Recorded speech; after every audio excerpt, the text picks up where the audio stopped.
past 7 p.m.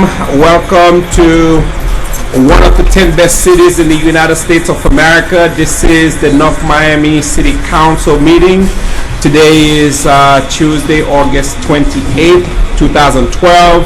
Sitting at the North Miami City Council Chambers, 776 Northeast 125th Street, North Miami, Florida. To begin this meeting, I'm going to ask everyone to please rise for the Pledge of Allegiance. And we're going to call on the Officer of the Month, Officer Zuniga, to lead us to the for the Pledge of Allegiance.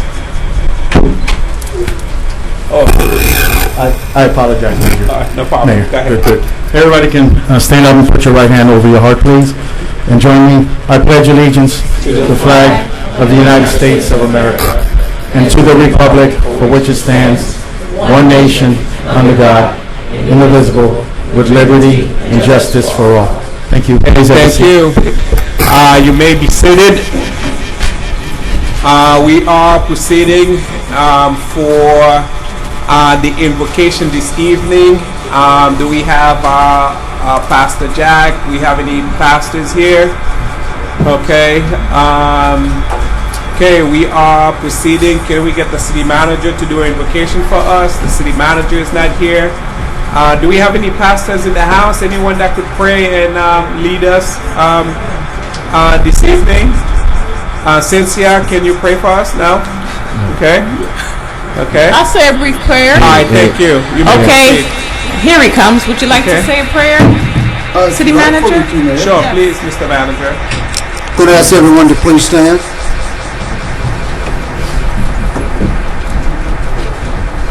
Dear Heavenly Father, we ask that you be with us as we convene tonight. We ask that you bless us with your wisdom, your knowledge, your understanding, so the decisions that we make will be for your people. And we thank you for bringing us through a storm once again. And we just ask you to continue to let your blessings be bestowed upon us. Amen. Amen. Thank you. Thank you, Mr. City Manager, who's also a pastor, a leader in his church. Before we begin our presentations this evening, just want to say 49 years ago, exactly on August 28th, 1963, this is the date, maybe the best remembered speech in our lifetime.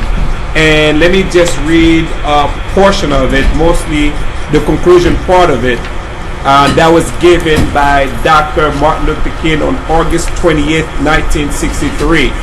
And this is what he said at the end of it. I still have a dream. It is a dream deeply rooted in the American dream. I have a dream that one day this nation would rise up and live out the true meaning of its creed.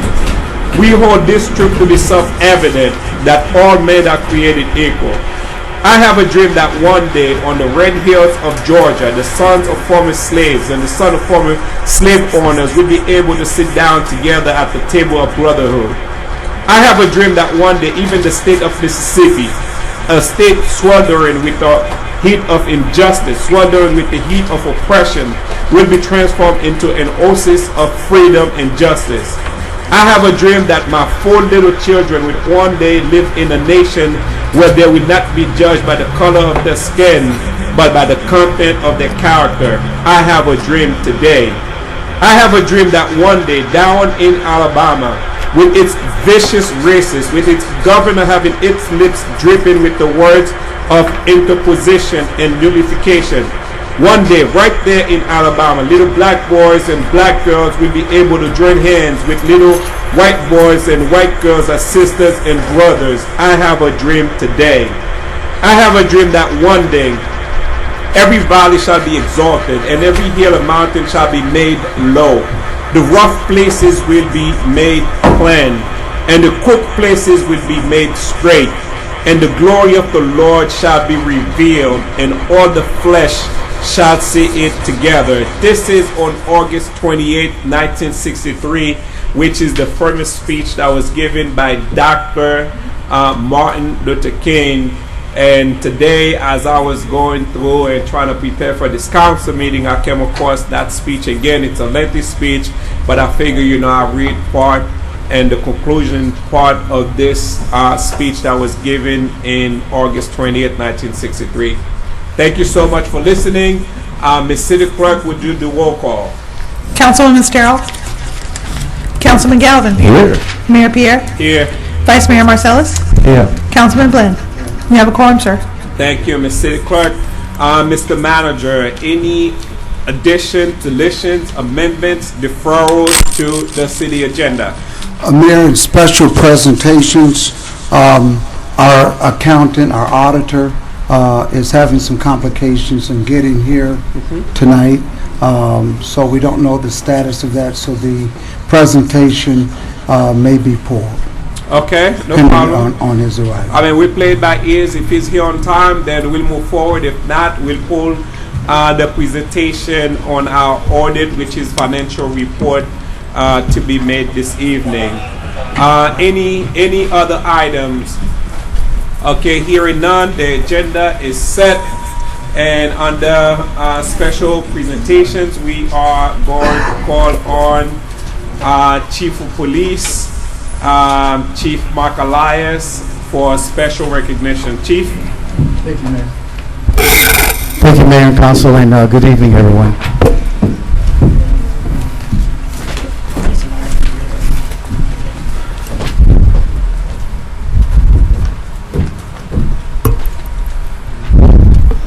I'd like to take this opportunity and call Officer of the Month, which is Detective Abraham Zuniga. If you can come up, please.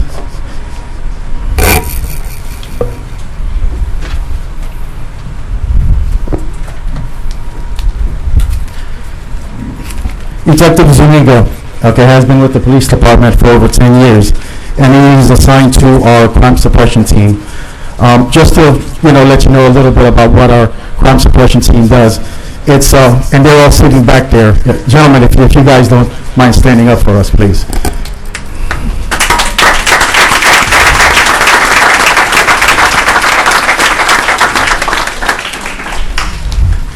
Just to let you know, from January, City Manager, Mayor, and Council, from January up to this date, these detectives are responsible for over 700 arrests in the city. They've taken off the street over 3,000 grams of marijuana, 100 grams of cocaine, and 32 firearms. And they executed 9 search warrants. Wow. And this is fantastic. And Detective Zuniga is one of the lead detectives that is responsible for many arrests, from search warrants for narcotics to people robbing and also burglarizing. Okay, he has been very productive in that area, and we recognize him today as our Officer of the Month for the month of July. Thank you so much, okay? Thank you. Can we ask the City Council to step down to take a picture with Detective Zuniga along with the City Clerk?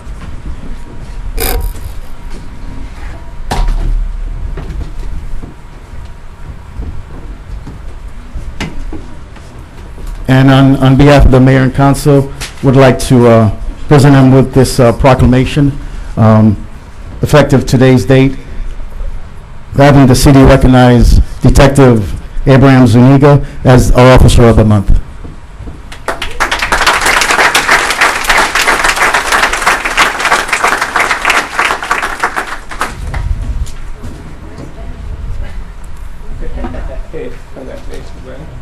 Okay. Mr. Manager, where's your... Sure. Okay. Baby, do you want taking pictures for us? Okay, yeah, no problem. Yeah, it is. Chief, you want to come over? All right. Okay, congratulations again. Okay, no problem. Where do you want to be good? So you're a little bit this way. Smile. Everybody take a step to your left. Yes. To the left. Okay. To your left. To the left, to the right. 3. 1, 2. And one more. That's really good. 1, 2, 3. Mayor, Thank if you you. don't mind, I'm gonna have the crime suppression team come over. Sure. Sarge, members of the crime suppression team, come on up a second, guys.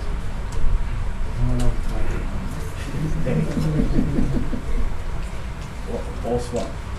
Did they have those guns? Because the 32 guns that we have. So one of them belonged to you, Michael.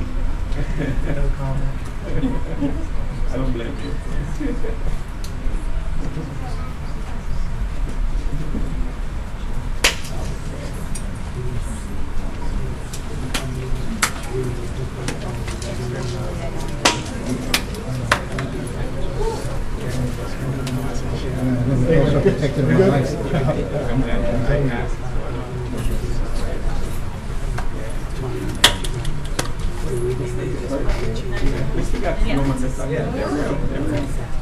Guys, if you want to swing them. Can I have two members on this side?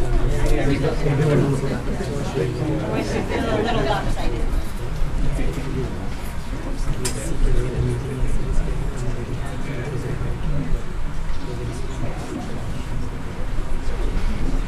Alrighty, on three. 1, 2. One more. To the 1, 2. Got it. Thank you. Thank you. Thank you. Thank you so much. You good?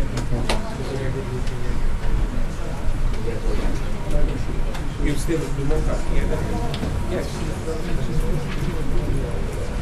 Okay.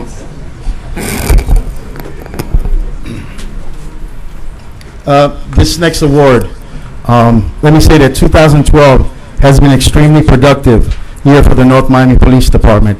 Year to date, okay, our Part 1 crime from January to June, we have reduced crime within the city by 6.2%. And this is on top of the 9% that we reduced it last year. So we're looking at a total of 15% crime reduction within the city of North Miami. Yes. And we've been able to accomplish that. Thank you so much, Commissioner. Okay, with and you know, we have some great officers and also great leadership, okay, within the police department. When you look at a police department, when I took over, okay, the realm from the city manager, okay, at that period of time, we were going through a transition to where we had about 15 to 16 officers that retired from the police department. And when you look at a department our size, 125, 15, it does present a substantial amount of retired officers.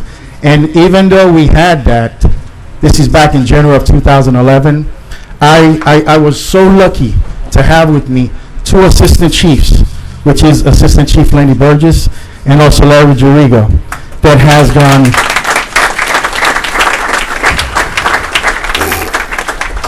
that has spent countless hours. I mean, we don't believe in 8 to 10 hour shifts. Sometimes we do 12, 14, even 16 hours. We're here during the weekend. They take time away from their family. And this is a credit to the ownership, what they feel for this community, and the importance that they know that they need to leave. When they go home, they know that the community is safe. And it is with great respect and admiration that I would like for them to come up and be presented this award for their excellent work that they do within the police department and with this community. Thank you.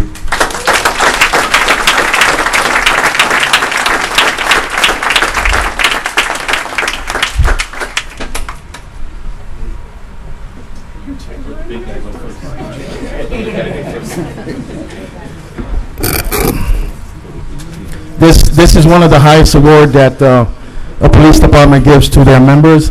It is the Meritorious Service Award, and is presented to Assistant Chief Lawrence Juriga for meritorious service, dedicated devotion to duty, and your pledge to help champion the war against crime in this great city of North Miami. Presenting today's date, Larry, thank you.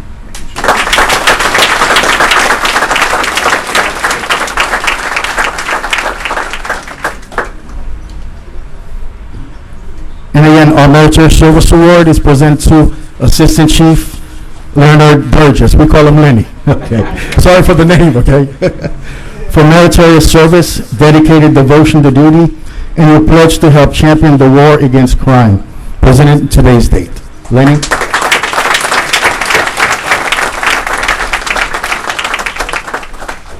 Get up here and take our pictures, Chief. Keep your ears in the front. What have you want to be short? No. Only want the mayor in front of me. The award winners in the front. So Yeah, it's kinda move hard. back a little tall. A little bit. Well, I mean, I need them in the center. There you go. Go ahead. Here, wait. Don't come in. Let me move you out. Get back there. There we go.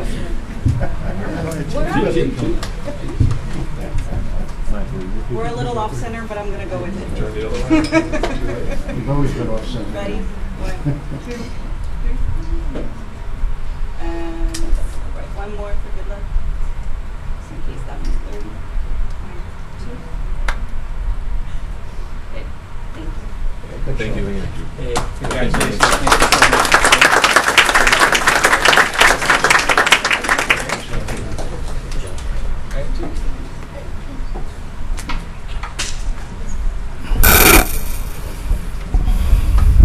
Now, one of the focus of the police department is not only to reduce crime within the city, but also to mentor the youth of our community. You know, one goes hand in hand. At the same time we're making the city safe, we have some officers that I call them mentors, model officers, that spend again countless hours of their time giving back to the community what the community has given to them. And at this time, I would like to recognize Officer Cherry and Officer Stewart.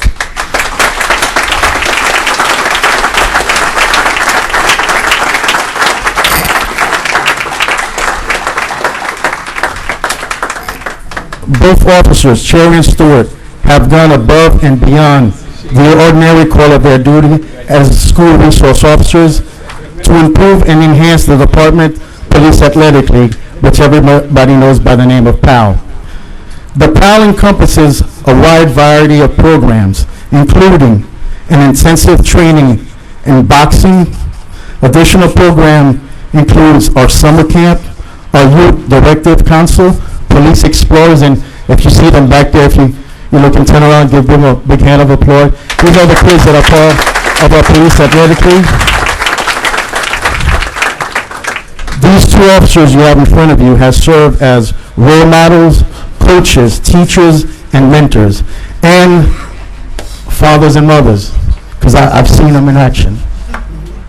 You guys are extraordinary.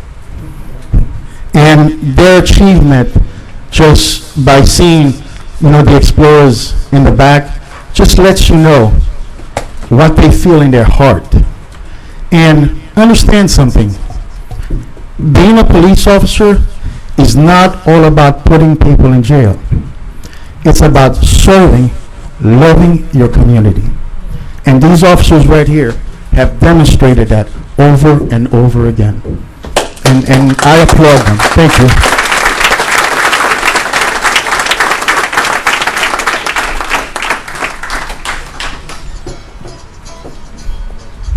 Just a little music to go with it. We're good. Today's date, I'd like to present the Exceptional Service Award, which is presented to Officer Mikhail Cherry. That is the name, okay. Took me a long time to pronounce it, but I'm good. Okay, in recognition of notable service and dedicated devotion to the youth of our community. Okay, this award is presented to, again, Mikhail Cherry.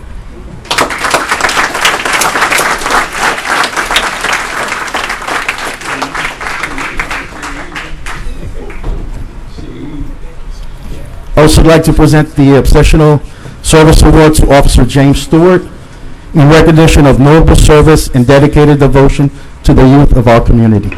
Officer Stewart.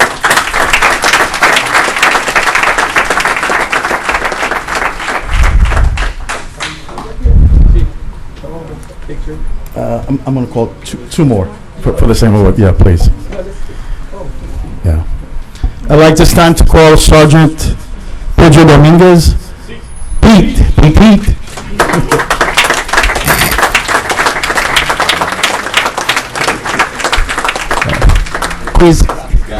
Actually, he's walking all nervous because he thought he had to make a speech today. No, everybody hates the traffic guy.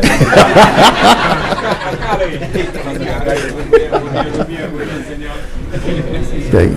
Sergeant Dominguez was over our police athletic league, but not only over our police athletic league, as you can tell, he's over our motor unit as well. And in addition to that, he has overseen our DUI enforcement task force. And the purpose of this task force, because you will see them out there, okay, sometimes we have checkpoints within the city. There's a reason for it. We do have people, sadly, that they do drive DUI, drunk. And at times, they can cause accident and hurt people, hurt our loved ones. So when you see the sergeant, okay, set up several checkpoints within the city, it's not all about giving the tickets. It's also about preventing a disaster to happen. Okay, and I have to recognize the sergeant for the outstanding work, okay, this man has done. Not only being over our police athletic league, but also being over our motor unit. So it is with great honor that I also present him with this distinguished plaque of the Exceptional Service Award presented to Sergeant Pedro Dominguez, Pete, okay, in recognition of notable service and dedicated devotion to the youth of our community. Sarge, a lot of respect. Thank you.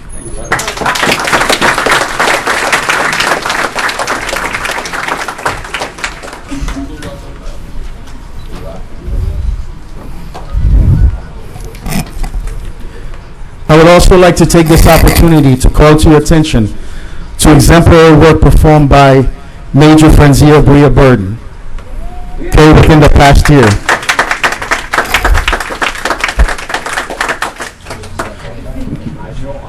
We started rookie cops together, okay, years ago. Okay, when she came over, okay, Frenzia was over our community policing section. And during that time, she oversaw the PAL summer program, Youth Directive Council, Police Explorer program, and various youth mentoring program within this community. She has served as a role model, coach, teacher, and a mentor. She continuously guides the officers' parent and their children to work within a professional and productive manner. By doing so, the PAL program, and you have the kids that are in the back again, provides the youth with a strong foundation to be powerful and effective young leaders and adults. As a result of her dedication and outstanding achievement of the department goals and objectives, one of our PAL Police Explorers was recently selected to be the recipient of the City of North Miami Police Department Fallen Heroes Memorial Scholarship. Yes. This young man has continued his dream of becoming a police officer by using the scholarship to enter a graduate from the Miami-Dade College of Police Academy. And this was all Frenzia is doing. Okay, and we thank you for that.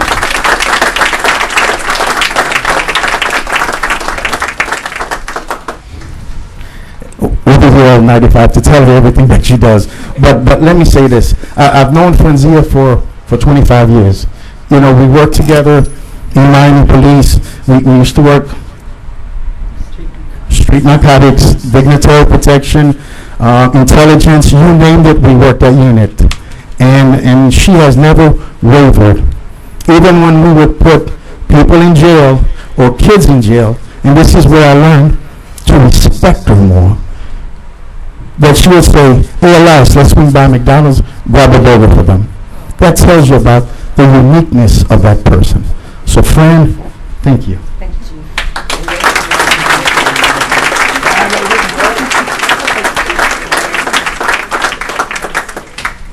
Fit them before you take them to jail. We got a mayor that's an attorney. What can I say? Okay. All right. I'd like to present this Exceptional Service Award to Major Frenzia Bria Burden in recognition of notable service and dedicated devotion to the youth of our community. Fran, thank you. Thank you, thank you.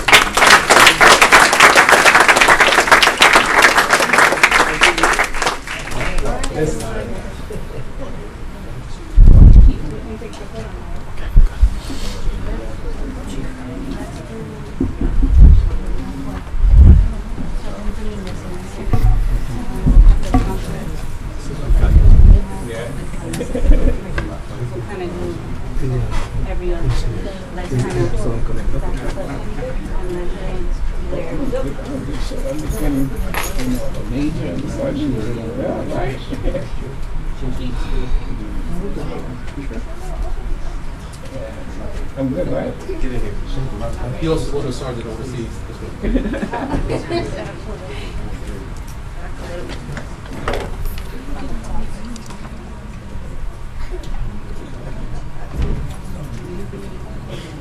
Wait, I'm still finding myself. Ready? Yeah. Everybody on three? 1, 2. Alrighty. 1. Moving. 1, 2, 3. Good. Thank you.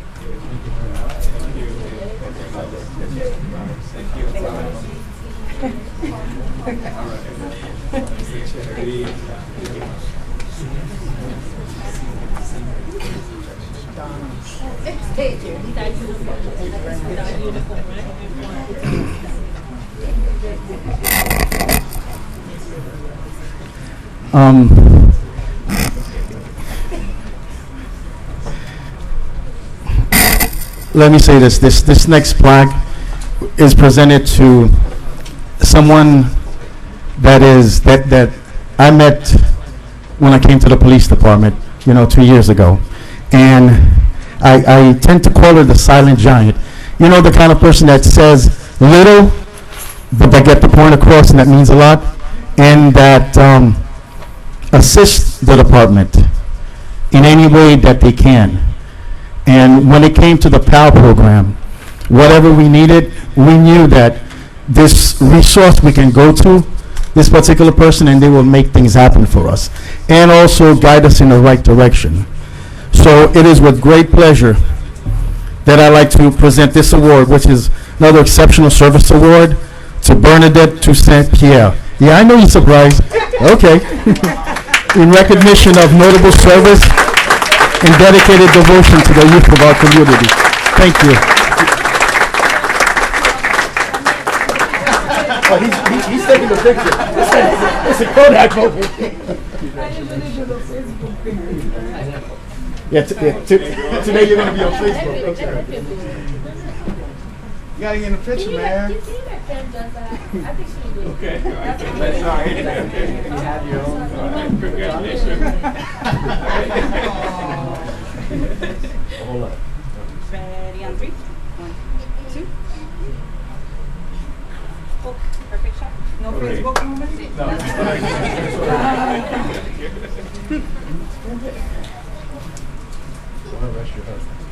Oh, yeah. Gloria, thank you for coming, okay? Coming up. Our City of North Miami Employee of the Quarter, okay, is our communication specialist, Gloria Johnson.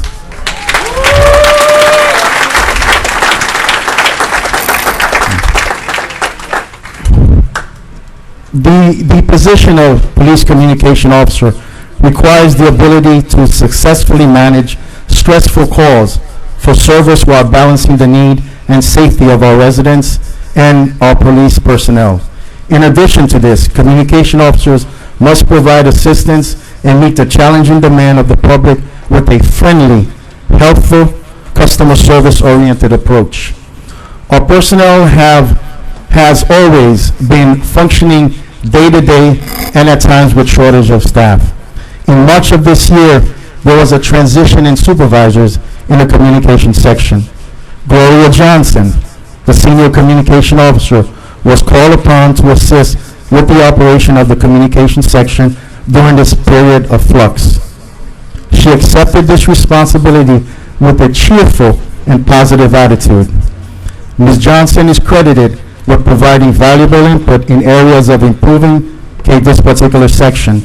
She has shown interest in broadening her horizon by increasing the scope of her knowledge of communication and compliance regulation. And let me just add this. A lot of times when you see, for example, on television, a police chase, a police shooting, and as a police officer, when we're running after a person, we are so hyped, and we're there yelling and screaming, and it is the communication officer that with that soothing voice calms us down. And they play such an important role. And it is with great respect and honor that I would like to present today our employee of the quarter, to Gloria Johnson, for the work that she has done. Thank you.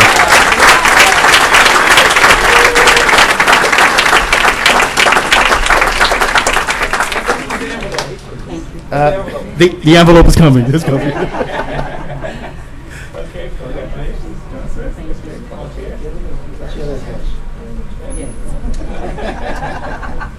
Very nice work.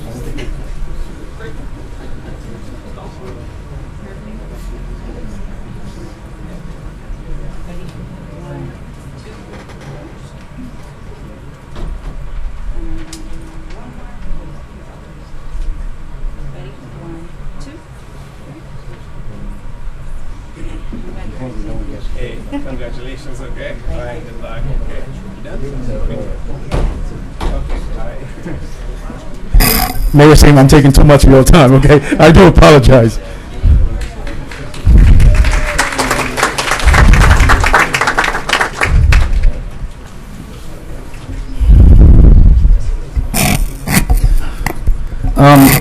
About a couple of weeks ago, the police department partnership with the MoCA Museum, and one of the things that I wanted to do, because I saw that they had kids in the afternoon after school come and create different artwork, and I was so surprised to see the amount of talent that these kids had, that I contacted Bonnie, and I said, listen, can you get with the kids and just through their eyes, I wanted to see what is it that the police department represents to them.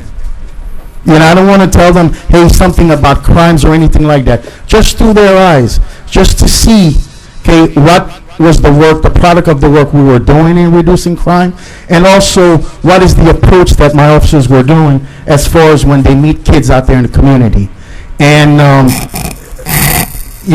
for the past, probably about 2 months, the kids, they got together with one of the artists. His name is Ruben Gerardo Ubiero Gonzalez. Hope I didn't mess this up, okay? But Mr. Gonzalez is a neo-figurative artist who derives from inspiration, from man's relationship with his surrounding. He works in corporate still life situational portraits, landscape, meaning that I wish Bonnie was here to explain it better. She's got that artistical. But what he did is with these kids, and I don't know if you all saw it in the news and in the paper, these kids from 12 to 16 years old created out of newspapers, out of skateboards. Help me out, you guys are there, okay? Come on up. It's okay. Come on up.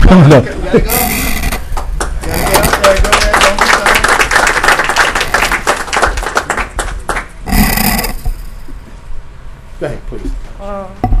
My name is Lucretia Saint, and actually some of the kids are here too, and we work with cameras, found objects, and we actually collage newspapers and things that would be positive for the community and what represents the police officers and the kids as a whole in North Miami, and that was it.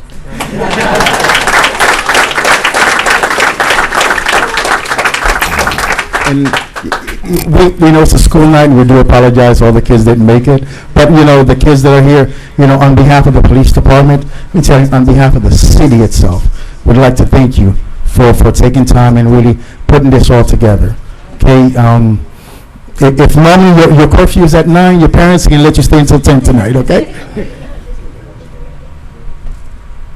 But as I call your name, please come up and receive this certificate of, sorry. This is what the certificate says, okay? It says the City of North Miami Police Department Certificate of Appreciation is presented to Alik Neebs. Is Alik there? Good. In recognition of your participation in the completion and installation of the North Miami Police Department lobby mural. Alik, thank you so much.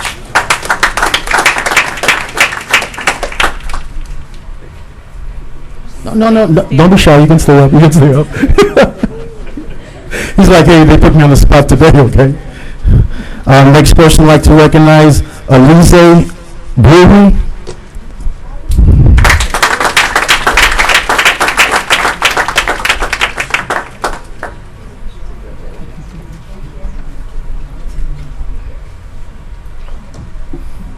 Daphne Para. Hey, Daphne.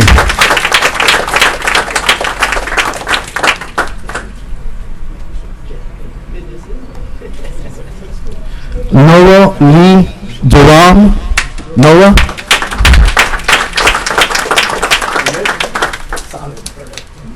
Thank you.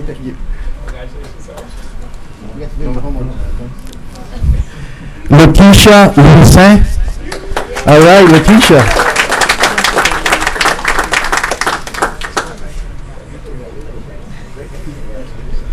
And Mark Senzatina.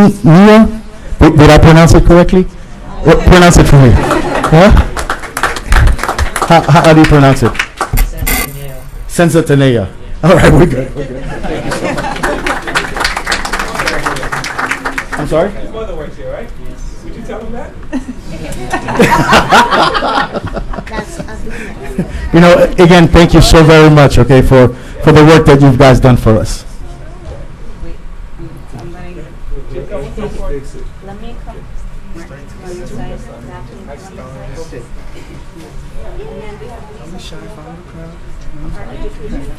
Yes, please.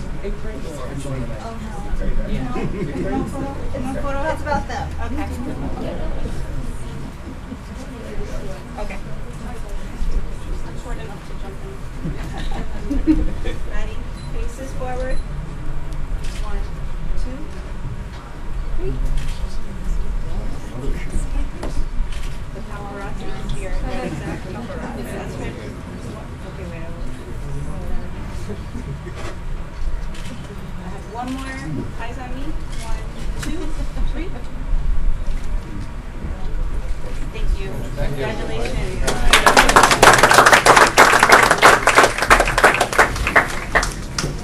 Oh, it's all yours, Mayor. Yeah, if you can go.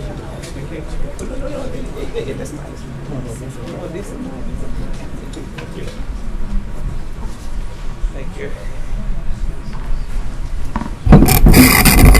Thank you, Chief, for this wonderful presentation that you have done on behalf of the North Miami Police Department. Moving on with our presentation, additional presentation for this evening, I'm going to call on our Public Works Director, Mr. Alim Ghani, for the presentation of National Water Quality Month here in the city of North Miami.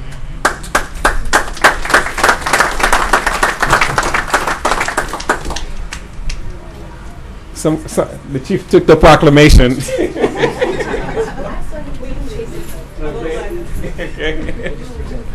All right, we gotta just hold on, Mr. Ghani, but the month of September is National Water Quality Month, and as you know, the city of North Miami was recognized as one of the best tasting water in Miami-Dade County. As you know, we currently working on our water plant. There's a plan to refurbish our old water plant, which would not only produce better water, but also produce more water, because we would be able to go further down into the Biscayne Aquifer in order to get additional water. So thank you so much, Mr. Ghani, for leading that department. Give him a round of applause. You got it back? Thank you. You want to say a couple things about water? Yeah, go ahead. Good afternoon, everyone. Water quality is everybody's business. Water is a very scarce commodity, and it's a commodity that we all have to actually cherish. It's a very precious commodity. Only 1% of the world's water is potable, when I say potable, is water that we can actually consume or drink. So it's a resource that we have, and with some of the challenges that we have with all the contamination, stormwater contamination, groundwater contamination, we should all, look into conserving this precious commodity. With that, thank you very much.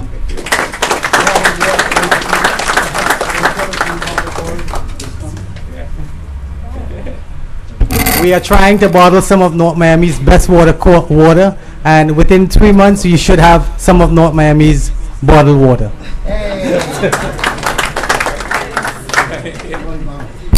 Thank you, Mr. Gaddy. Now we would like to recognize our. Let's take a picture first. We're missing one more. Water quality photo. Wait, we're off. Everybody.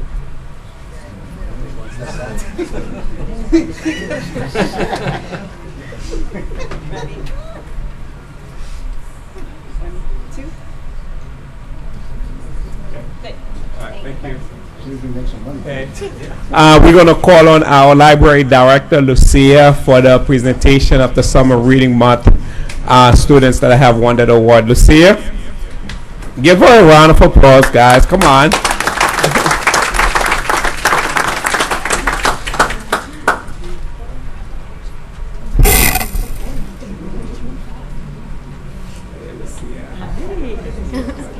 Nice to see you. I speak. Well, I brought with me a friend. A friend and a friend of the library. Friends of the library are very, very important people. They support our community in creating a community of readers. And this summer, we had the opportunity of having one of the most successful summer reading programs. We had over 640 children that signed up to read, and they read over 1,400 books. And not only read, but reported each one of those books to the library staff. So it was from opening to closing. We were listening to reports of kids talking about the books, their favorite characters, their favorite scenes from the books. It was very, very moving and wonderful. And we gave out prizes, because when you read, you succeed and you win. And it is our hope to make a community of readers, a community of winners in North Miami. So we have 3 of our grand prize winners here today. And I would like to call them up to come and show what they won. They were selected from the 1,400 entries at the mayor's back to school program. The mayor selected the 3 top winners, just randomly selected. They all should have won a prize, but imagine giving 640 iPads. One day when we get good sponsors, we will. The first prize winner won an iPad. The second prize won Navi, and the third prize won a Kindle Fire. And I would like to call them up. They are here: Chesley, Stevenson, and Uraisa. I see one of them coming.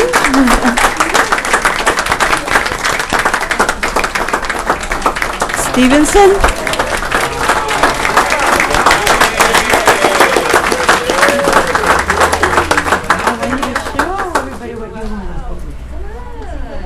Yes, open it and show.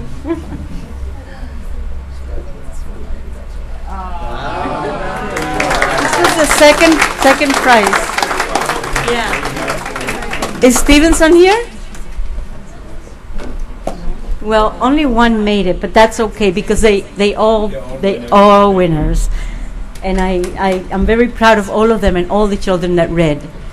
And we'll have another successful summer reading program next year. Thank you. Thank you.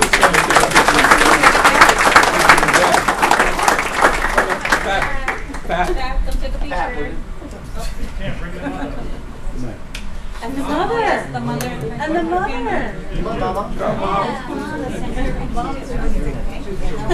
Families are the most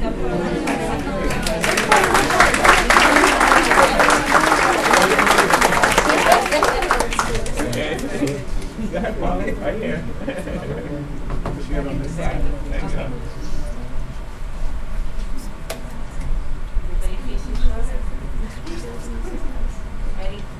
1, 2, 3. One more left. 1, 2, 3. Got it. Wait.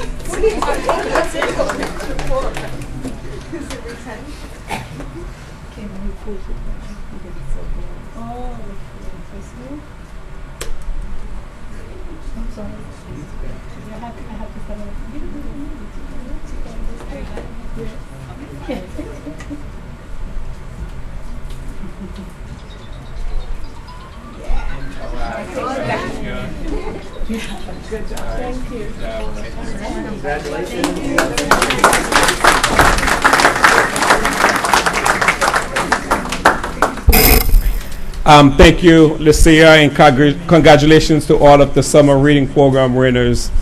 We are moving forward. We have special presentations, recognition of the Back to School Bash and Hair Fair, those that have sponsored and supported that event. And let me start by calling a representative from Bank of America. Merrill Lynch. Is Bank of America here? I know. Thank you so much. Come forward. Okay. Give them a round of applause.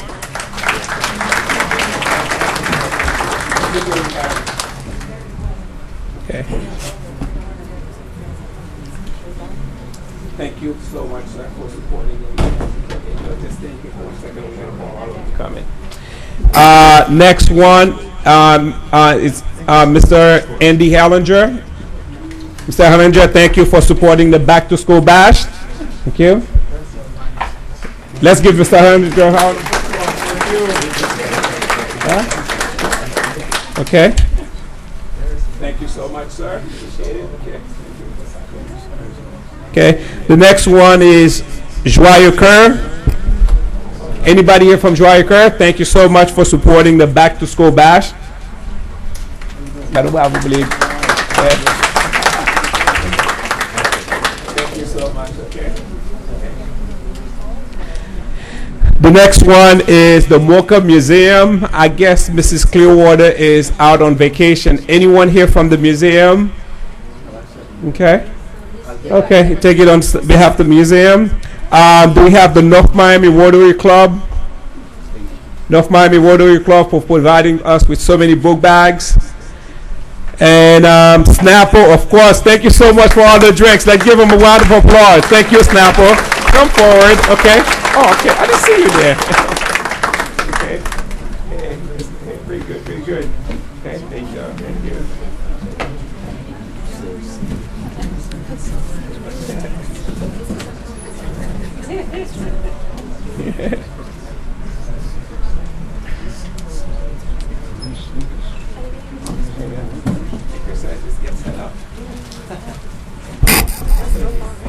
Thank you. More juice? Oh, wow. Okay. Thank you. Thank you. Oh, wow. Oh, thank you. Wow, this is very nice. Oh, I have two? Where's the chief of police? We have some shirts for the chief of police, which is to be presented to police athletically. Thank you. Okay. United Healthcare is your. Thank you so much. Come forward. Thank you.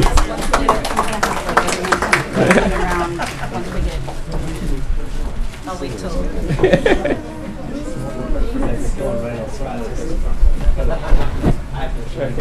Thank you so much. Westport is our representative Westport here. Okay. And of course, Mr. Jeff Garmer from Parks and Recreation Department. Thank you so much for supporting the Back to School Bash. I mean, the sponsors were there. We had at the Joe Celestin Community Center, which is the recently built community center. We had about 5,000 people out there. We fed about 4,000 people. In addition to feeding 4,000 people, we gave out 2,500 book bags filled with supplies. It was an event to see, and I think the sponsors can testify to that. You know, most of them were out there giving out book bags, and I want to say thank you on behalf of the city of North Miami to more than 60,000 residents. On behalf of the city council, thank you so much for sponsoring this event for us. Appreciate that.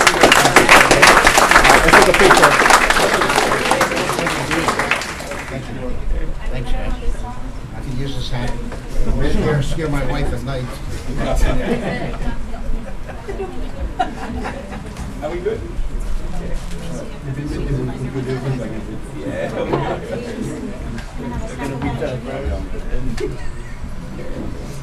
Okay, are we all in? Ready? 1, 3. 1. It's just going to be a scary picture. Come back on. Wait, one more. Yeah. Ready?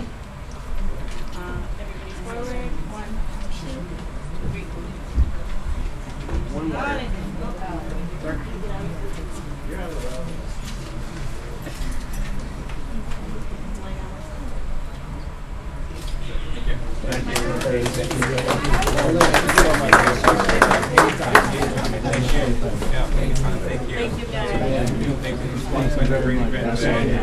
We love that snap for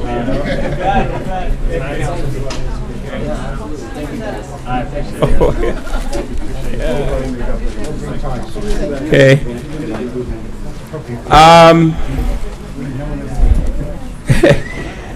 Next, is Douglas here? Douglas Highmarsh, is he here? Okay, I know he's going to be addressed to council a little later. Oh, there you go. Douglas is sitting there. The city of North Miami would like to recognize Douglas Highmarsh for your hard work and volunteerism during the city of North Miami temporary protective status application drive. Thank you so much for Douglas was one of the volunteers that prepared application for those that was granted TPS, and he was one of the volunteers that was out there. Although he didn't speak a single word of Creole, but he did his best in preparing this application. Thank you so much for your hard work, Douglas.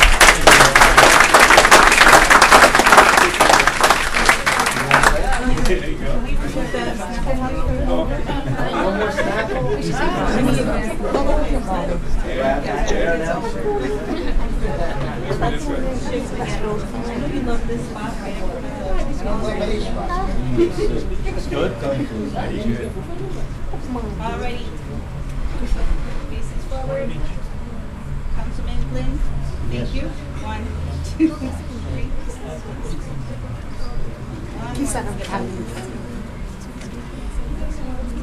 Alright. 1, 2, 3. Got it. Thank you. Thank you. Okay. We have one more. We're going to call on Dr. Claude for the presentation of Director of Emergency Management from the City of Hialeah. Dr. Claude?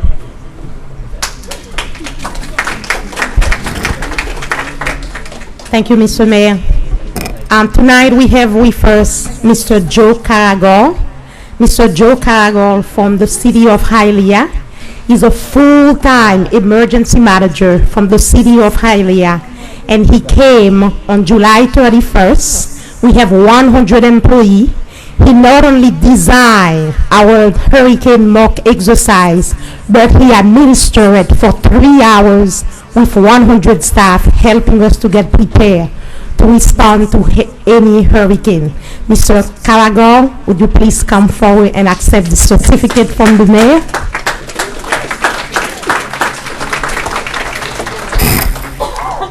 Joe, this Director of Emergency Management from the City of Hialeah for your outstanding felicitation of the City of North Miami 2012 Hurricane Mock Exercise. Your training provided invaluable instruction and knowledge to the NoMi emergency management team. Thank you so much. And you could see that they responded well to the tropical storm, Hurricane Watch, Isaac, that we had in the city of NoMi in the last couple of days. Thank you so much for your hard work. Thank you.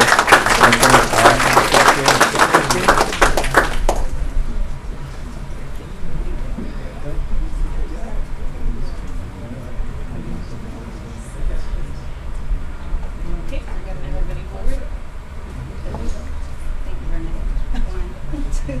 She's my lovely assistant.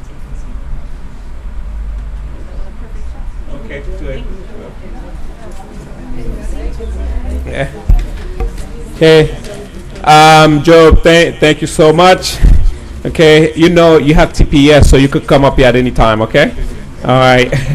Now we're going to move on to the next item on the agenda. I guess the city council, we could get back to our seat. We got to move on to our comprehensive audit financial report. My understanding is that the presenter is here to do the presentation.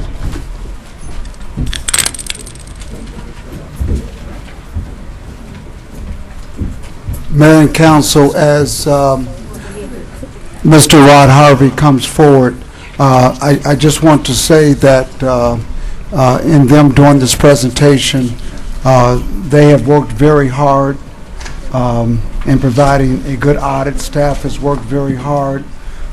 We do apologize for a bind copy not being presented due to the storm and the printing. They were not able to put that together over the weekend as anticipated, but one will be forthcoming. There were a lot of Gatsby rules and regulations that have been implemented and updated, and we've met those requirements. I'll let them go into more details about that, but nonetheless, I'm just glad to say that we have a good report, a final report, and I'll let them proceed with their presentation. All right, thank you, Mr. Manager.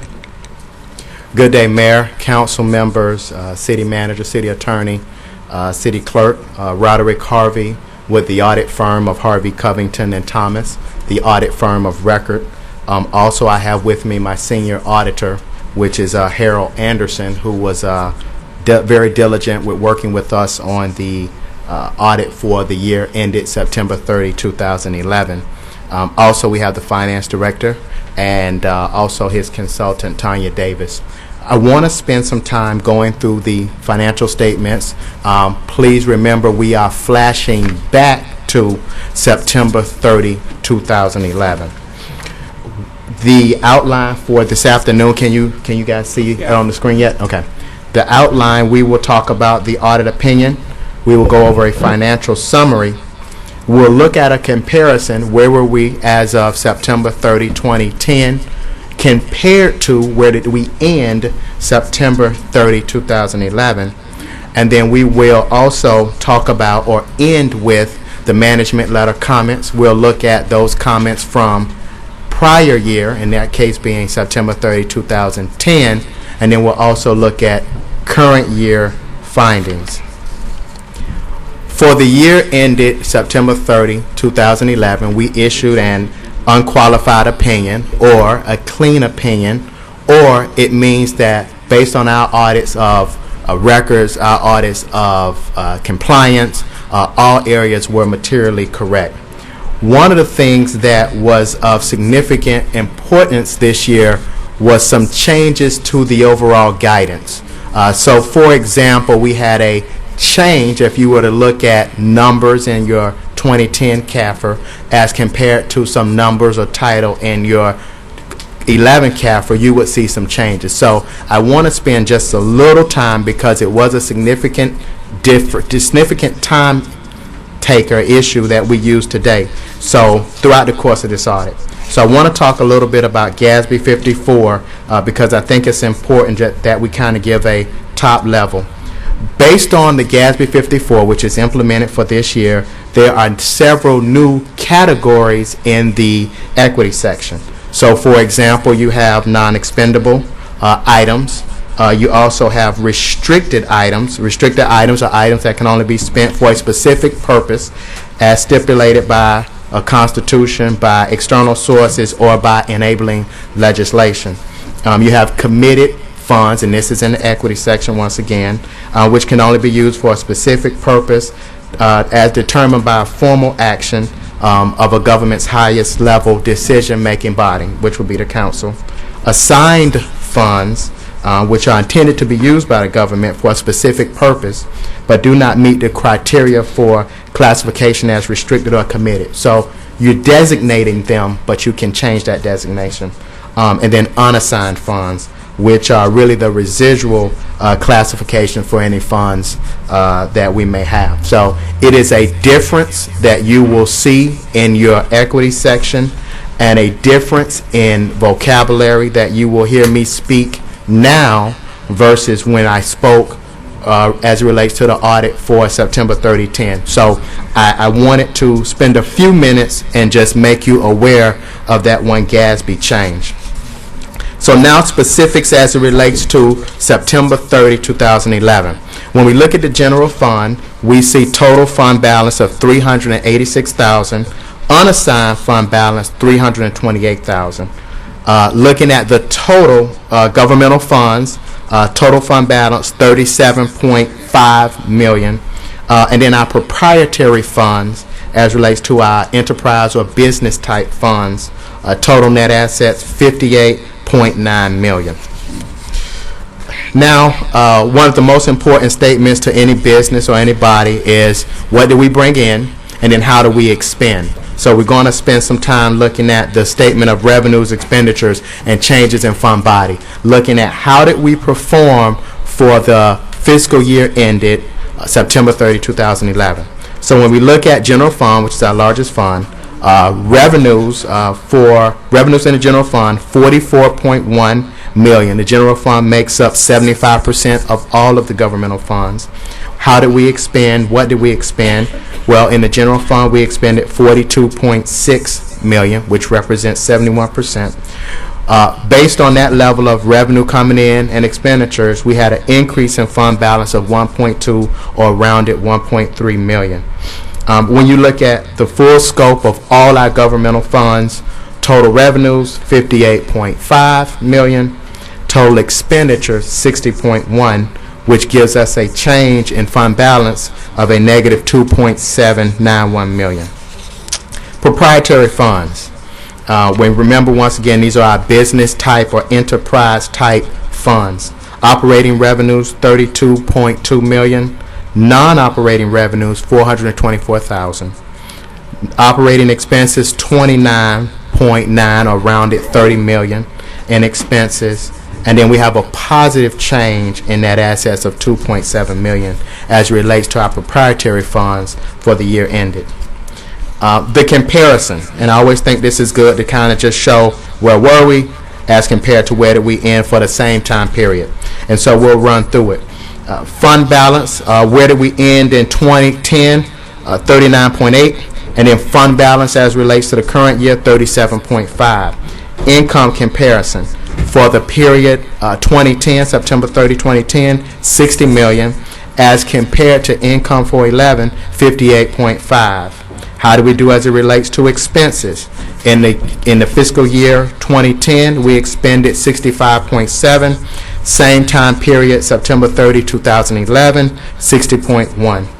Now we're going to look at our proprietary funds. When you look at net asset comparison, in 2010, we were at $56.2 million compared to the same time period, September 30, 2011, $58.9 million. Operating income, once again in 2010, 3.5, as compared to the same time period ended 11, 2.36 million. Now I want to go through our prior year comments. We are required as auditors to give a status of what were the comments that we gave as it relates to September 30, 10, and then we look at the year and estimate or judge how was those comments implemented, partially implemented, or not implemented. As you may remember, for the fiscal year September 30, 2010, We had a state of deteriorating condition based on a deficit fund balance. Obviously, the recommendation is to try to work as best as possible to overcome that fund balance. And so with this current year, we have a positive of 386. So we can say that we implemented a policy procedures where we was able to overcome our deteriorating condition. So we've gone from negative to positive, and that was a comment we gave in 2010. Another comment we gave relates to our internal controls review, which looked at the bank reconciliation process and making sure that those bank reconciliations were signed off and evidenced by the person approving them. And so when we went and looked at those procedures for this year in 11, we saw that that change in procedures was implemented. So that's something that's being done that helps make our internal control environment better. As it relates to our third prior year MLC, we looked at finance department personnel and presenting the financial statements to the city council on a regular basis. And as it relates to what we saw, that was not implemented. We do have some governmental entities that will present financials, if not monthly, they will do it on a quarterly basis. So this is something that we think is important, that the council be made aware of their financial position throughout the year and not just really having a overall being made abreast of things at the end of the year with the audit report. As to the current year, we have a couple MLCs. Certain accounts receivable and current liability schedules were not made available. We recommend the city determine the appropriate level of financial staff and resources and software application training be given so that those items can be pulled. The city, as you know, is free to respond. The response from the city staff, the financial system reports are created in a crystal system, organizing the data once imported into Excel in a columnar preferred format is time consuming. Limited staff resources and time constraints did not allow staff the luxury to format the reports as recommended. The city acknowledges the proposed recommendation and is currently reviewing the financial reporting system. MLC number 2. The finance department does not have a dedicated grant accountant. We recommend that the city maintain or look to work with a dedicated grant accountant. The staff's response, the proposed recommendation for a grant accountant to help maintain accurate accounting records will be submitted to the city manager for budget approval if the position can be funded. And then the third MLC for the current year, program income from various federal grants were not properly separated in the general ledger. We recommend program income be separated by grant for each fiscal year. The response from staff, the reduction in staffing levels makes it difficult to quickly identify grant revenue received. Therefore, a holding account was created to post grant revenues wired to the city accounts until it can be, or the grant funds can be identified. The finance department will remedy the current practice in the future as staffing levels increase. So that concludes our presentation to you. I think the best time of any presentation is the Q&A, and so if the mayor will allow, we would be most appreciative or happy to answer, if we can, any questions that you may have of us and or city staff is here to answer those questions. Okay. Thank you, Mr. Harvey. Thank you, Mr. Harvey, for your presentation. Just a couple questions that I have for you. To begin with, it seemed to me that recommendations that are being made now have not been made in the past. I mean, what did you look so differently that allowed you to make those recommendations to the city council and or the city manager? Yeah, every year we look at different areas. Number one, the overall scope is a risk-based audit, which will normally give you the same kind of areas as high risk because you would expect most accounts or areas to have the same volume of transactions. But what we try to do is also look at different areas as we do the audits over the years. And so with that knowledge, last year was our first year, we want to be able to dig into other areas and bring those recommendations forwards. So as we continue to go through, we'll be bringing other comments and other areas forward. So also with the new finance director being on board, being able to work with him, help to highlight some areas that we were able to delve into and get some different recommendations out. Okay. The second question is, 1986 World Cup, FIFA World Cup, Argentina versus I think England. One of the best soccer player in the world, Diego Maradona, he scored a goal with his hand. Okay, the referee didn't see it. It was a goal. They won the game at the end of regulation. What does that mean in terms of your report? Does that mean the goal that was scored by hand is looked at, or the end of the score is 2-0, and that's pretty much, the context of your report?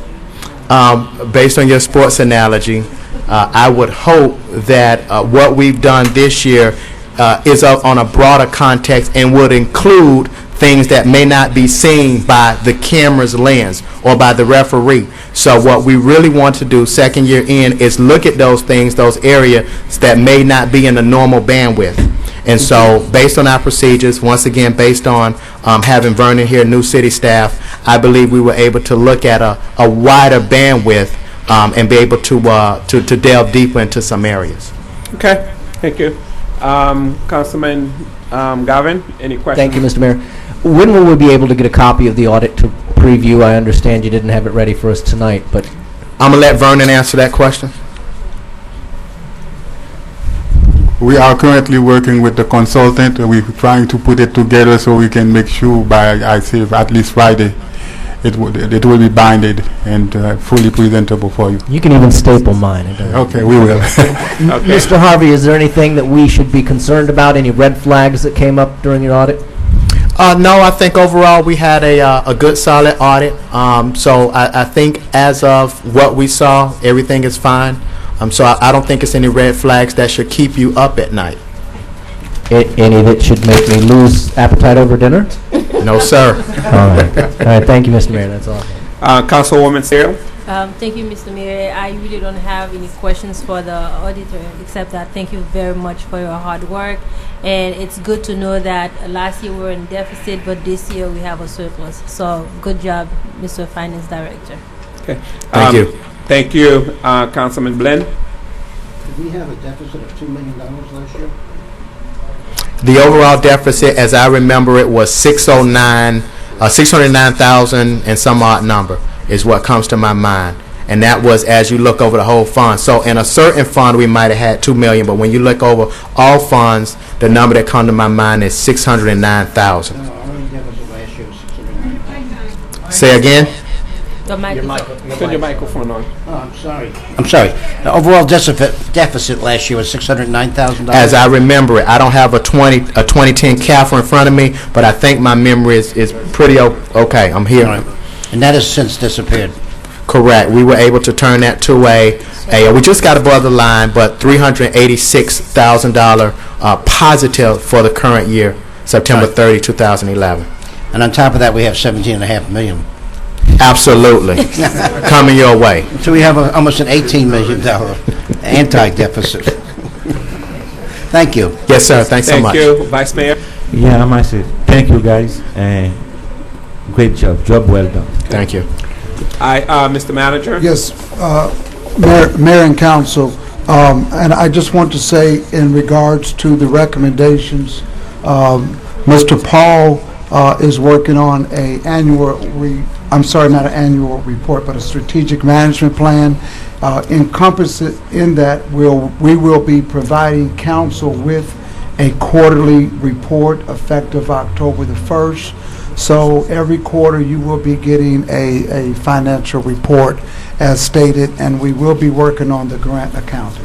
Okay, thank you. We won't see any Diego Maradona scoring a goal with his hand, right? Mr. No, Mayor? sir. All right, thank you. All right, thank you so Thank you much. so sir. much. Have a great Absolutely. day, and Thank Mr. you. Finance Director, thank you so much. Mr. Okay? Mayor? Yes, sir.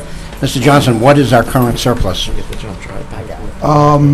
Well, we're still preparing the budget, but it looks like that it may be approximately $1 million. How much? 1 million. $20 million surplus, ladies and gentlemen. Thank you. That's not. 1 million, Mr. Well, Blaine. No, it's not 1 million, it's 20 million. But Mr. Johnson said 1 million, am I not correct? This is not including Biscayne. Right. Right. Mayor, I think this needs to be accepted by council. Yes, we do. We have accepted the report from the auditor. Okay. Do we need to vote on it? It's just accepting of the report, right? But how do you accept if you don't vote? Yes. Okay. I make a motion to accept the report by the auditor. Second. With second, anyone who wishes to oppose? Hearing done, motion carried. Mr. City Manager, city events announcements. We're going to ask. Briefly. Good evening, everyone. Pam Solomon. And I'd like to share with you a few events that we have coming up. I will be brief, as I know we are anxious to get to city business this evening. This week, the Mayor Pierre, along with, in partnership with the Greater North Miami Chamber of Commerce, is hosting a second open access forum for businesses right here in the council chambers. That's this Thursday evening, August 30th, from 6 to 8 p.m. We invite you to bring your issues, concerns affecting local businesses. Refreshments will be served. Once again, that's taking place for our viewers at home at the North Miami City Council chambers inside City Hall, located at 776 Northeast 125th Street. Our second open access forum for businesses in the city of North Miami. If you have any questions, please contact the Office of the Mayor and City Council at 305-895-9818. Also, a reminder that every Thursday we do have the North Miami Farmers Market. We were able to extend it to have summer hours thanks to the support of the North Miami Business Development Board. And the summer hours are from 9 a.m. to 2 p.m. We have vendors selling organic items, fresh produce, as well as baked goods, prepared lunches as well. So make a healthier choice. Come out to the North Miami Farmers Market every Thursday, 9 a.m. to 2 p.m. And we will increase our vendors once again when we start with the fall season in October. And that's when the full market will come back with all of our local farmers as well. So please support our local businesses. And just a reminder, this Friday, city administrative offices will be closed. We have a furlough day this Friday, and the following Monday is Labor Day. So we hope you all enjoy a happy and safe Labor Day holiday. And just for save the dates for the coming month, we have budget hearings on Monday, September 10th at 6 p.m. And the final budget hearing is Monday, September 24th, also at 6, and that's right here in the council chambers of City Hall. Thank you. Thank you, Ms. Solomon. We're going to move on into hurricane preparedness. Good evening, Mayor and Council. Good evening, ladies and gentlemen. My name is Luman Pluvios Claude. Serve as the emergency manager for the city of North Miami. Tonight we have with us Mr. Joe Caragol from city of Hialeah, who led our hurricane preparedness for 4 hours with 100 employees last month. We asked Joe if you want to come to the microphone and explain our preparedness. Good evening, and thank you for your time, Mayor and Council and City Manager, and obviously everybody that's present. I've been doing this for many years, at least 6 years in the county, and to put it in perspective, emergency managers, the attrition value for emergency managers, I've been here 6 years, I've gone through 4 state directors, 4 county directors, and probably over 150 positions throughout the region, which encompasses West Palm Beach, Broward County, Dade County, and Monroe County. So I don't know if I'm maybe the crazy one that's been on board all this time, but it's worked out well. Just to put it in perspective, back in July, early July, I was asked by your officials to come to the city to provide a training exercise, a mock scenario, and also a briefing to update the transitional teams that you have in place. In government, we always have these transitional teams, just like I had a recent one with our new mayor and several new positions. And we wanted to bring everybody up to speed. So with that, with the request from your folks, we put a program together that encompasses a briefing and an actual mock scenario that would cover not only a hurricane, but within that hurricane, other aspects that we will deal with on an all-hazard approach. Now, in my business, trying to push hurricane preparedness and or any kind of all-hazard training, we deal with a large spectrum of ladies and gentlemen throughout the county, throughout cities, and we also deal with the number one priority is to help public safety. With that, it's a very difficult fine balance because how many times have we tried to explain or give good advice and recommendations to people to prepare for hurricanes or all hazards, and everybody usually does the old, oh, I know this, I got this down pat, I know that when things happen, I know exactly what to do. And unfortunately, even today, one of the two messages we always bring out to the community in this is, number one, even today, we will still have people, very few, but we still have cases where people die because they turn on a generator either inside their house, or one family did it right. They actually put it outside, but they put it right under the intake of a wall unit air conditioning system, and that family perished. We also know that everybody checks off the list, and we also know that we have from adults, senior citizens, to children. Not all the time and not in high numbers, but when it's your own child or somebody that you know that steps on a power line, that steps in a puddle, thought it was a puddle, and ended up being a sewer line or a water intake valve, and the water department that's here knows that that pressure that goes in there, they're never coming out. And we have those kind of cases. So when we try to sell this, we don't sell this in a bad, negative fashion or scare anybody, because I'm not about fear and I'm not about the hype. And obviously we saw a lot of it recently with this system. But at the end of the day, it does happen. And unless it happens to your own, or unless it happens to somebody that you know, you realize the impact of, let's not only check things off, but let's really practice it and see what we can learn. You know, there's no reason why we should give water and ice to the community when the water levels and the water was drinkable during Wilma. But yet we had lines of thousands of people tying up law enforcement, tying up volunteers for folks that really need to spend their time doing other things than to give out water and meals when things were open. Now the plus that we do have in the future is that we don't know yet how good these next generations of companies that have generators in place, like the Publixes, the Donos, Winn-Dixies, the Walgreens, etc., because they went from 2005 to installing these. So we may have a different outcome and a different need for the community to respond to whatever they would need that we normally could not supply to them during a disaster. So taking that aside, focusing now onto your city, I will tell you from our city, from my mayor, and myself as a director, and I've been with my city for almost 27 years in law enforcement. And I don't know if I was on medication when they asked me to take this job on, but I did take it, and I've worked harder in the last 6 years of my life that I hope I one day retire and relax. But your city, likewise, with the recognition you give our cities, well, I can tell you, ladies and gentlemen, mayor and commission and city manager, that your city officials and all that participated, and I'm sure you all have their names on the record there, they were very professional. We professionalized your city. We were very, very respectful to the program.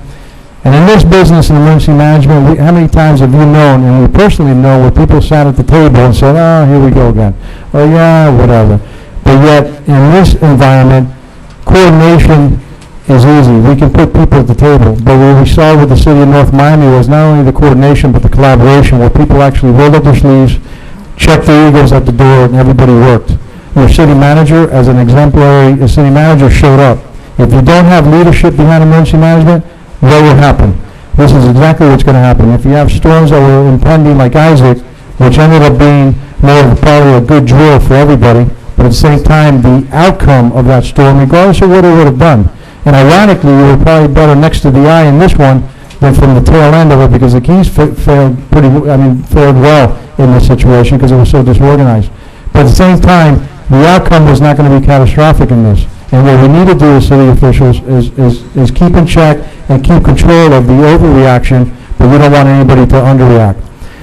On that specific day, we did an hour and a half to 2 hour briefing on all the things that have been lessons learned, but at our level, at a municipal level. Because it's easy to come in and sell a package, for example, bringing out an aircraft carrier and going to a small pond and going fishing when I could just use a little skiff and my rod to go fishing. And I use that analogy because everybody has a different fit. The city of North Miami is not FEMA. The city of North Miami is not the federal government. The city of Hialeah is not a county. The city of Hialeah is not the state of Florida. It is a portion of it. And we all do our part, and we all have to work within the means that we have. You have a very functional city, a very functional police department, and I tip my hat to everybody that was there. I know your finance person in this drill was very busy because everything comes back to finance during these events, no matter what. So he didn't get much of a break, and we kept him pretty busy. But at the end of the day, the mock scenario, after the briefing, and we talked about contractual things, we talked about one of the most important things about the storms. Each storm has its own personality. We went to work in 2010. We did not close shop. Nobody did. Everybody went to work during a tropical storm, if you remember, Bonnie. And everybody said, what are we doing? We're going to work on a day that the ice coming way through Biscayne Bay? Absolutely, because as time goes by, lessons learned from this, we can go to work with 40 miles an hour or less winds and be okay. They do that in the north, in the northeast, and the northwest in snowstorms. And we can surely do it here with concrete structures. So with that said, we talked about the different dynamics of storms, how it's different with the county ramping up versus a city, because we don't have the responsibility that bears the county. So we can do and have a little bit more flexibility in that. We also discussed the dynamics of incident command training. We discussed the dynamics of putting all your folks together. And if you don't have everything down pat, we don't expect everybody to walk around with a pad and say, well, you're the incident commander, you're the food unit leader, you're the logistics person. You've got to just understand that things have to work out the way they do. And the collaboration of your city and your officials during the mock drill, what we did is we put a hurricane in place. We put a flood section within that training on your coastal area. We also had a Channel 10 at the time, not to take away from Channel 10, but you know the media never likes to perk and look into things. One of their choppers went down into the scenario. It's not a all hazard, it will never happen, but we wanted to start it off with a fire, and nobody knew what it was for. And when everybody started responding to that, they had to ramp up from, we're dealing with a fire, well now we're dealing with a couple fatalities, and we're actually dealing with an aircraft. And it's not about putting an aircraft into something, but it's making them think out of the box to realize, wow, we're going to have the FAA here, we're going to have FEMA here, we're going to have the state here, we're going to have the private sector here, obviously we're going to have the media here. So that one little 2-block area ramped up a lot of out-of-the-box things. It also talked about the hazmat issues and hazmat trying to get there. When hazmat was trying to get there, there was an active shooter in the middle of your city. Fire departments and all your other agencies that would respond to your city, because of the police department and all your department heads that were thinking on their feet, on the drill on its own, it's set up for failure, but failure to learn. They've picked up on that right away and made sure nobody drove through that area. Not your fire hazmat team that had to go to the other part of your city, not your other personnel, your city officials, or even any other official that came to help. There were mutual aid agreements, mutual aid assessments in this training. And we also had your 109 folks that attended in 3 different teams. And we made sure we mixed everybody up. The ones that loved each other, the ones that didn't want to love each other. You made it, we made it happen. And we made sure we put all the experts in there from different personalities in those groups. So you had police in there, you had your representations from all your other departments, solid waste, and they all were called upon, and they did a very good job. Doing this for many, many years, and I've been an instructor for many years, even prior to this, working through the police department for years and inheriting a lot of all hazards and WMG trainings.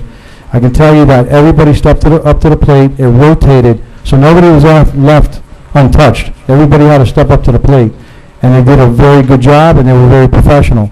And I can report to you today, and I submit to you as the mayor and the commission, or council, as they are with us, and the city manager, and your emergency manager, you all did a very good job, very professional job.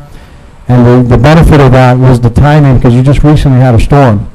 You know, I was a rookie officer many years ago, and I was involved in a training on street survival. 2 weeks later, I almost lost my life, and that training and that school was still fresh in my mind. I think that's what pulled me through that day.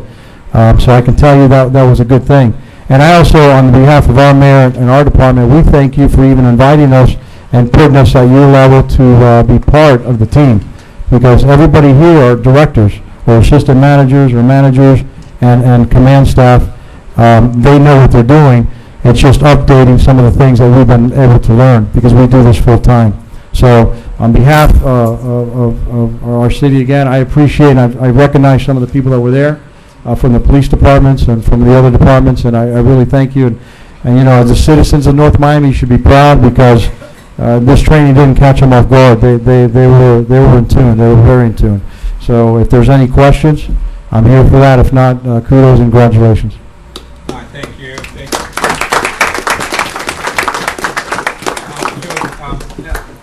Thank you so much, you know, for all you have done, you know, for this city of North Miami.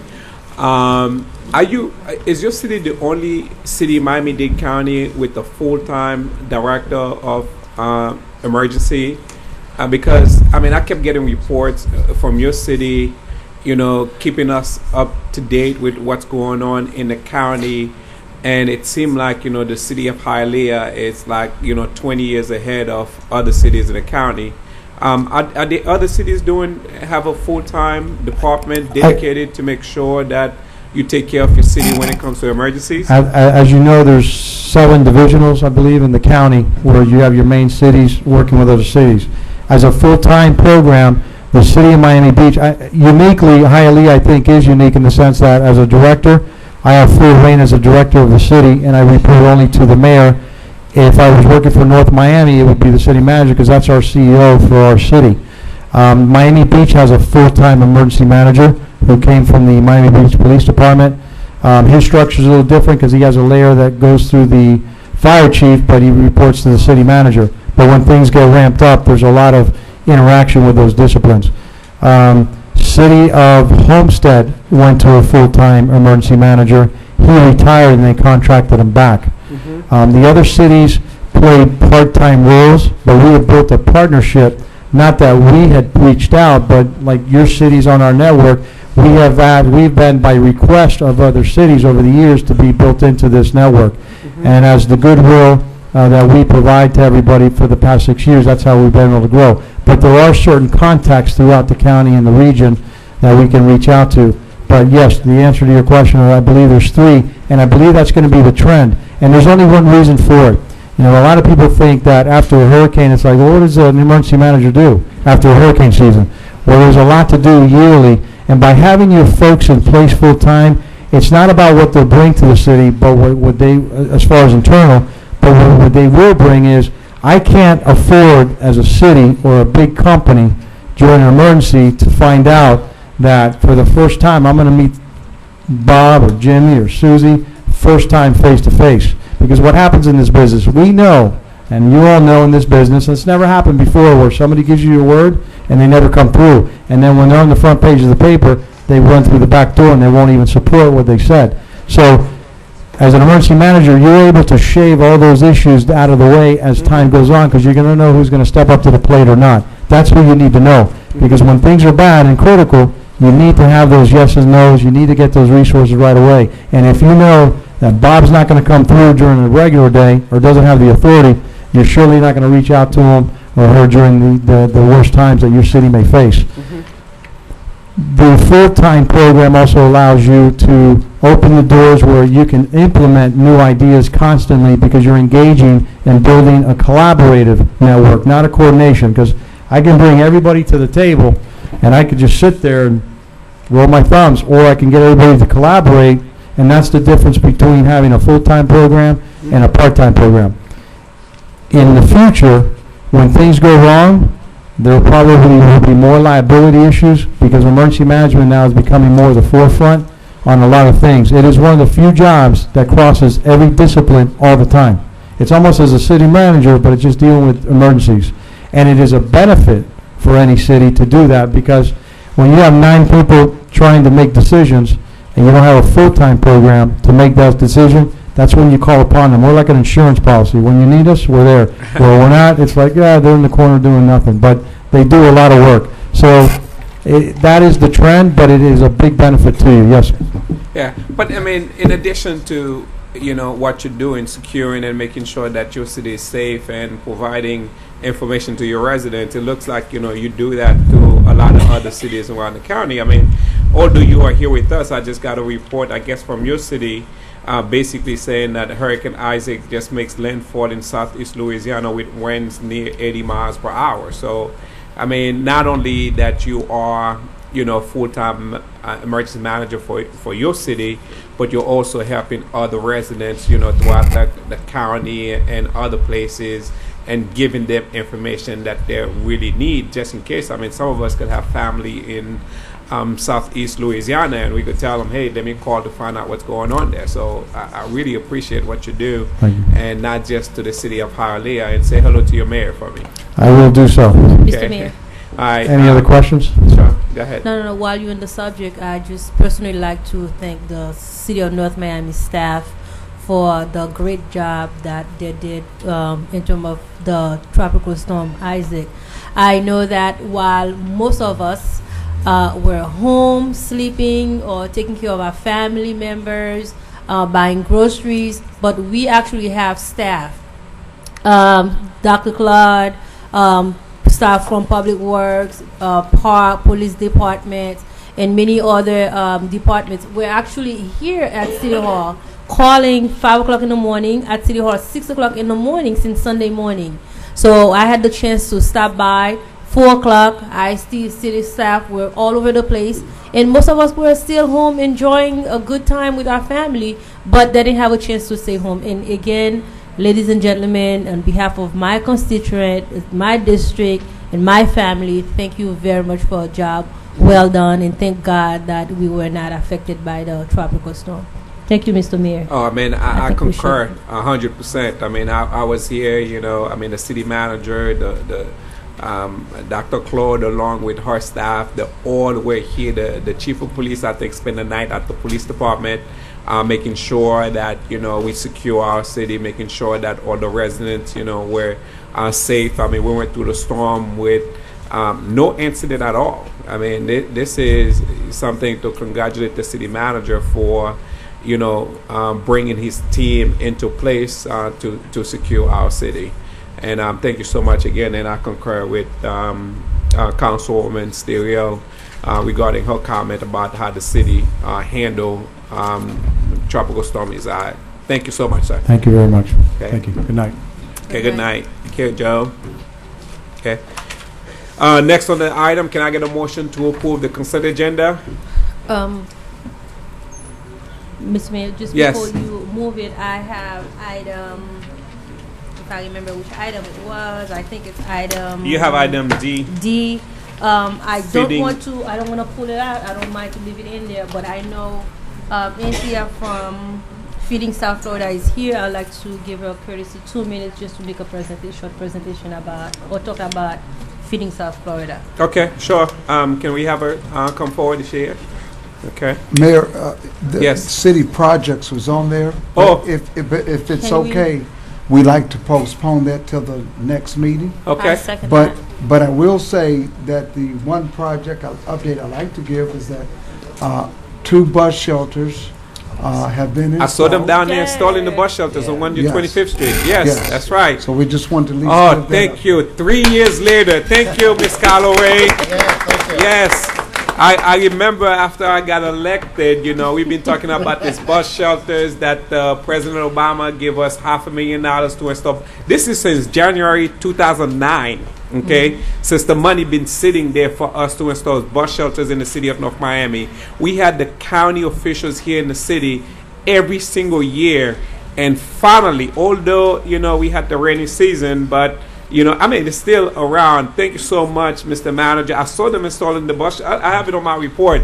But thank you so much. After 3.5 years of fighting to get this additional bus shelters, we finally got them in the city of North Miami, and they look wonderful. I didn't see the final product yet being installed, but I saw what we got on papers, and hopefully on my way home this evening, I could stop by and get a seat on the shelter that was recently installed. Thank you so much. I truly appreciate that. Okay. You may proceed. Good evening, Mayor, members of the council, ladies and gentlemen. My name is Anthea Pennant. I'm the Director of Government Relations and Advocacy for Feeding South Florida. And I just really wanted to make a presentation to highlight the hunger issue in our community.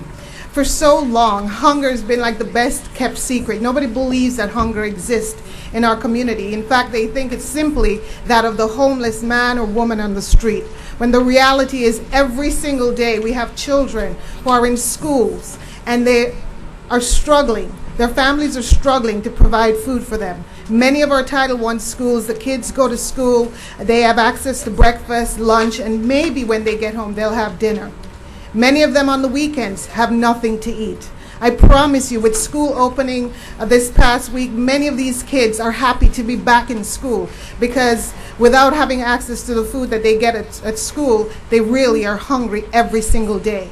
The elderly, people who've worked all of their lives and are living on a fixed income and having to choose between food and medicine. It is absolutely unacceptable that anyone should be hungry in this America, one of the wealthiest countries in the world.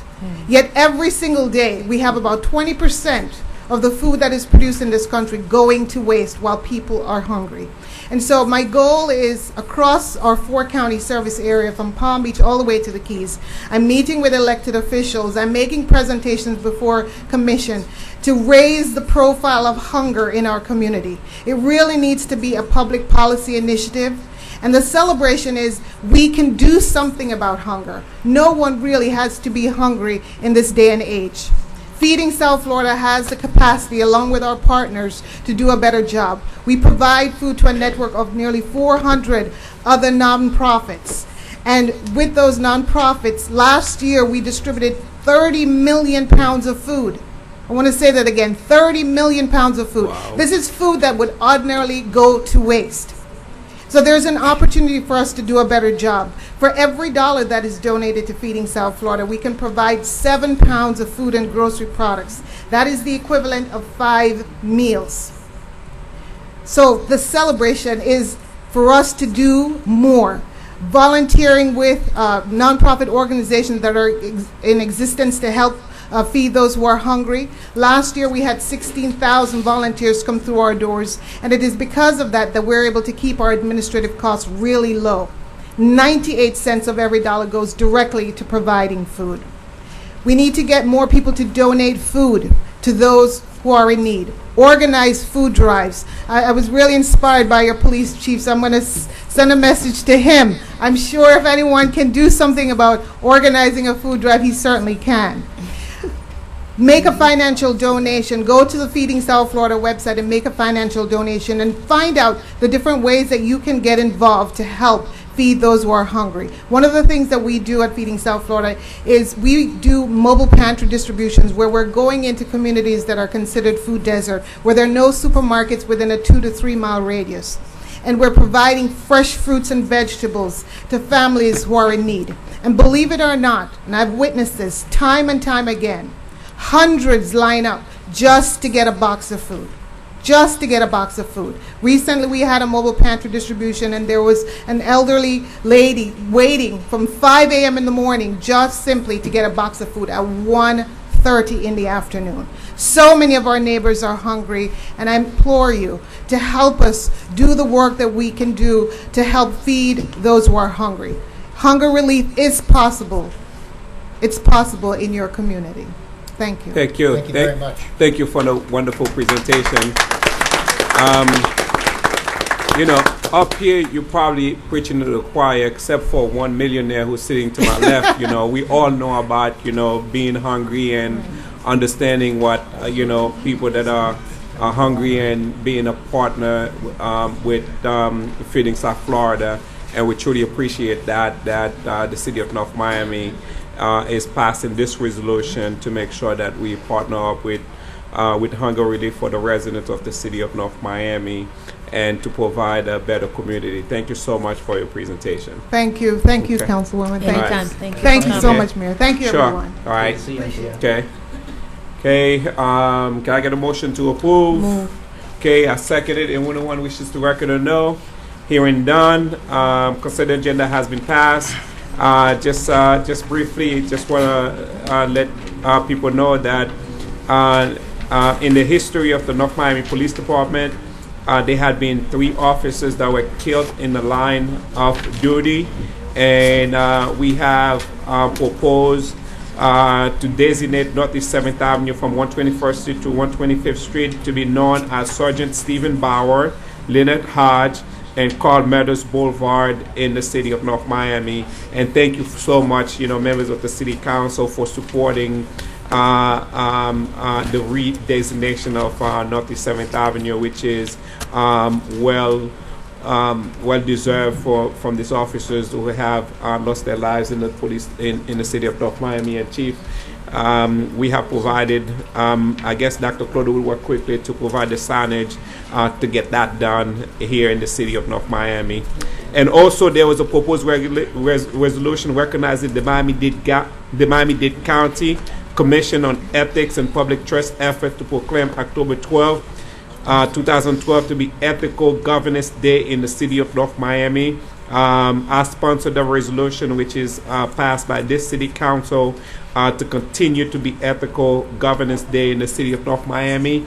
This resolution is being proposed by other cities, and the city of North Miami is taking the leadership role to make sure that we continue to provide Ethical Governance Day in the city of North Miami. Now we are moving forward. I think before we move forward, we're going to take a 5-minute break. We'll be back here at 9:55 before we move on to the agenda. Thank you so much.